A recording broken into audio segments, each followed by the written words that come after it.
श्री गुरु तेग बहादुर साहिब के 350वें शहीदी दिवस को समर्पित पंजाब सरकार की श्रद्धा और सत्कार से भरपूर पहल। पंजाब के 23 जिलों में गुरु साहिब के जीवन और बलिदान को दर्शाते light and sound show Srinagar, Gurdaspur, Faridkot और तख्त श्री दमदमा साहिब, तलवंडी साबो से अनंतपुर साहिब तक 4 महान नगर कीर्तन तथा 23, 24 और 25 नवंबर को अनंतपुर साहिब में होने वाले भव्य समागमों में मुख्यमंत्री सरदार भगवंत सिंह जी मान की ओर से सभी को नतमस्तक होने का हार्दिक अनुरोध। आइए अपनी अटूट श्रद्धा और सत्कार के साथ इन समागमों का हिस्सा बने। राजधानी दिल्ली में नगर निगम के 12 सीटों पर उपचुनाव होने जा रहा है, जिसको लेकर सभी प्रत्याशी मैदान में हैं और चुनाव प्रचार कर रहे हैं। भारतीय जनता पार्टी अपने सभी प्रत्याशियों पर जोर लगा रही है। इस कड़ी में संगम विहार ए सीट पर भी चुनाव होना है। यहाँ के जो बीजेपी के जो निगम पार्षद थे वो अब विधायक बन चुके हैं। पार्टी ने एक साधारण कार्यकर्ता पर भरोसा जताया है और उनको मैदान में उतारा है।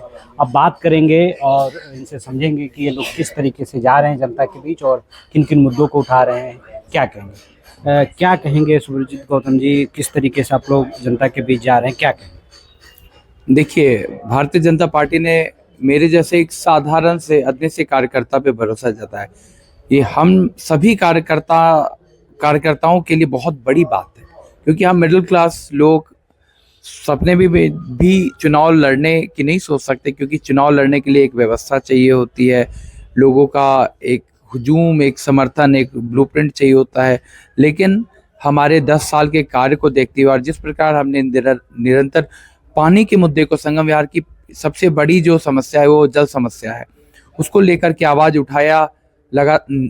कोविड के समय भी हमने लोगों की सेवा की और लगातार लोगों के बीच रहे, तो उसका कहीं ना कहीं पार्टी ने ध्यान रखा और हमें मौका दिया है संगम विहार ए से चुनाव लड़ने का। और हम लोग घर घर जा रहे हैं और लोगों से अच्छा सहयोग, एक बहुत पॉजिटिव वाइब आपको देखने को मिलेगा। और क्योंकि लोग भी बहुत समझदार हैं, लोगों को पता है कि आज ट्रिपल इंजन सरकार है, केंद्र में भी इनकी सरकार है, राज्य में भी इनकी, और नगर निगम तो इनका है ही। तो इस केस में अगर कोई यहाँ पे विधायक हमारा नहीं है, देवली विधानसभा में विधायक हमारा नहीं है, लेकिन जनता का, क्योंकि इनके विधायक उस काम आप देखिएगा तो आप अचरज में पड़ जाएगा, कुछ भी काम नहीं हो रहा। तो वो सारे काम आज अगर भाजपा का प्रत्याशी चुना जाता है तो सारे काम आपको होते हमारे कार्यालय से, भाजपा के प्रत्याशी के कार्यालय से संभव हो पाएगा। तो लोग समझ रहे हैं इन बातों को, बहानेबाजी नहीं चलेगी, क्योंकि अब तो हम उस स्थिति में भी नहीं रहेंगे कि हम बहाना बना सकते हैं। और लोगों को पता है कि इनका इंटेंट क्या है, इनका तरीका क्या है काम करने का, तो लोग भरोसा कर रहे हैं। अच्छा, आपकी सरकार है, लेकिन यहाँ पर पानी की एक मुद्दा है, पानी की समस्या लोगों के बीच हुई, काफ़ी लोगों को समस्या झेलना पड़ा। तो इन सब चीज़ों को क्या मुद्दा है, क्या लगता है आपको? देखिए, इस मुद्दे पे हम लगातार सजग रहे हैं। इससे पहले भी इस मुद्दे पे हम लोग मुख्यमंत्री जी से मिले, आदरणीय प्रवेश वर्मा जी कल भी आए थे, उनसे भी हम लोगों ने इस विषय पे बात की थी। चुनाव से ठीक पहले, कुछ दिन पहले हम लोगों ने जब बात की थी RWA मेंबर्स के साथ, तो 24 बोरवेल पास कराए थे और वो बोरवेल लग चुका है। तो ऐसे कई चीज़ें हैं, जो टैंकर का सप्लाई बढ़ा दिया गया है। तो कई तरीके से हम लोग, आपको अंतर दिखेगा क्षेत्र में, लेकिन परमानेंट इलाज पाइपलाइन है, तो पाइपलाइन के लिए भी कार्य प्रगति पे है। उसके लिए एक बार हम आते हैं, अगर चुने जाते हैं, तो उसके बाद इस कार्य को जोर शोर से उठाया जाएगा और जनता तक पानी कैसे पहुंचाना है उस पर हम काम करेंगे।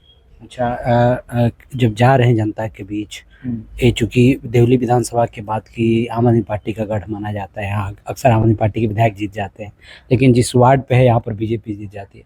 क्या लगता है इस बार क्या होने वाला है? नहीं, बिल्कुल बीजेपी जीतेगी, लेकिन हमारी कोशिश, हमारा कंपटीशन खुद से है।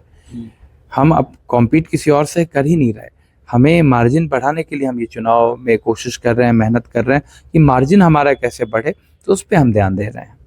अच्छा, दूसरी आप चुनौती किसको मान रहे हैं? चूँकि त्रिकोणीय बनाने का प्रयास हो रहा है इस बार का चुनाव, कांग्रेस भी है मैदान में, आम आदमी पार्टी भी है, भाजपा भी है, तीनों पार्टियां जोर लगा रही हैं। तो क्या लगता है आपकी सीट पर किससे मुकाबला मान रहे हैं? देखिए, मैं आपको वही चीज़ बताया कि हमारा जो चुनौती है वो खुद से है। हम चैलेंज ही खुद को वो दे रहे हैं कि हम पहले से बेहतर मार्जिन से जीते। और क्योंकि हम कार्य पे भरोसा करते हैं और लोगों को, जनता को पता है कि सिर्फ लोगों के घर जा करके चाय पीने से आप लोगों का कार्य नहीं करवा। और जनता बहुत सजग है, सब लोग बात भी करते हैं, बोलते हैं कि भैया व्यवहार अपनी जगह है और कार्य अपनी जगह है, जो कार्य करेगा हम उनको चुनेंगे। तो बिल्कुल डेफिनेटली उस हिसाब से पब्लिक समझ रही है चीज़ों को और डेफिनेटली हमें चुनेगी। फिर भी 2 नंबर की पार्टी कौन है, आम आदमी पार्टी या कांग्रेस, आपके हिसाब से क्या लगता है? देखिए क्या है कि दिल्ली में तो खैर 2 नंबर का कैसे कह सकते हैं, लेकिन हाँ अब कंपटीशन मैंने आपको खुद कहा कि कंपटीशन खुद से ही है। मैं 2 नंबर नहीं कहूँगा, बहुत अंतर है, मतलब रहेगा दोनों में, आपको दिखेगा जब मतगणना स्टार्ट होगी तो आप ये बाइट चलाइएगा, अंतर रहेगा। अच्छा, चुनाव जीतने के बाद आप क्या करने वाले हैं विशेष यहाँ के लिए? मैंने बताया कि चुनाव जीतते ही सबसे पहले हमारा कार्य है कि हम यहाँ पे पाइपलाइन के लिए कैसे क्या हो सकता है, रोड मैप क्या हो सकता है, और यहाँ के जो कंसर्न मिनिस्ट्री है, जल मंत्रालय, दिल्ली जल बोर्ड, उससे बात करके हम लोग इसका ब्लूप्रिंट इंजीनियर से किया। क्योंकि अभी जो पाइप डला है बांध, वो भी भाजपा सरकार में ही डला था। जब विजय जौली जी हमारे विधायक थे, उस समय साकेत विधानसभा हुआ करता था, उस समय ही बांध रोड तक पाइपलाइन डला। लेकिन उसके बाद चुनाव जो हुआ, कभी उसके बाद देवली विधानसभा ने भाजपा पे ये भरोसा नहीं जताया, जिसकी वजह से इन लोगों ने नर्क में परिवर्तित कर दिया। आज तक उनके घर पानी नहीं आ रहा। तो अब वापस से भाजपा की सरकार आई है, भाजपा का अगर ये चुना जाता है तो आपको पानी के लिए हम काम करें। हालांकि वो पाइपलाइन, क्योंकि उस समय इतनी आबादी नहीं थी, आज से आप कह सकते हैं कि तकरीबन 18-20 साल पहले जो पाइप डला वो उस हिसाब के पॉपुलेशन के हिसाब से था। अब आबादी कहीं ज़्यादा बढ़ गई है, तो कैसे हम ट्रंक पाइपलाइन डाल सकते हैं, उसका रूट क्या होगा, तो सारी चीज़ों पे हम काम करेंगे। और जल्द से जल्द हमारा प्रयास रहेगा कि संगम विहार की जनता को सोनिया विहार का पानी मिले। तो आखिरी में क्या संदेश रहेगा, क्या कहेंगे? देखिए संदेश यही है कि आप लोग एक पढ़े लिखे युवा को मौका दीजिए, क्योंकि और कार्य देखिए। मैं ये भी नहीं कहूँगा कि आप एक बार कार्य देखिए। आप गूगल पे सर्च करेंगे कि शुभ्रजीत गौतम ने क्या प्रयास किया है, क्योंकि पार्टी, भारतीय जनता पार्टी बहुत प्रोफेशनल है चुनाव के मामले में। वो देखती है कि कौन व्यक्ति समाज के लिए क्या कर रहा है, हर एक पे नज़र होती है। तो पार्टी ने भरोसा जताया, मतलब है कि कहीं क्षेत्र में हमने काम किया वो आप एक्सप्लोर करें, रिसर्च करें, आपको लगता है आप डेफिनेटली दे और भारी मतों से हमें विजय बताएं। एक मौका जब आप देंगे तो आपको अंतर आने वाले समय में जितनी भी समस्याएं, उसमें आपको बहुत अंतर दिखेगा। समस्याओं का निदान करने में कहीं से भी हम पीछे नहीं रहेंगे। कई विषयों पे हम प्लान कर रहे हैं, कई विषयों पे बात कर रहे हैं। कई ऐसी चीज़ें हैं, अंडरग्राउंड पार्किंग की बात हो, यहाँ से डायरेक्ट इस रोड को, बांध रोड को कैसे चौड़ा करके हम इग्नू रोड में मिला सकते, बहुत तरीके की बात चल रही है, उस पर भी हम काम कर रहे हैं। धन्यवाद। तो आप देख सकते हैं, ये हैं संगम विहार से भाजपा उम्मीदवार शुभ्रजीत गौतम, जिनका ये कहना है कि ये मुद्दे हैं यहाँ के, वो उसको समझते हैं, और जब ये जीतेंगे और जो दिल्ली में ट्रिपल इंजन की सरकार है तो उसका फ़ायदा यहाँ दिल्ली में भी मिलेगा और यहाँ के जो मुद्दे हैं उसका समाधान किया जाएगा। आशुतोष कुमार, दिल्ली।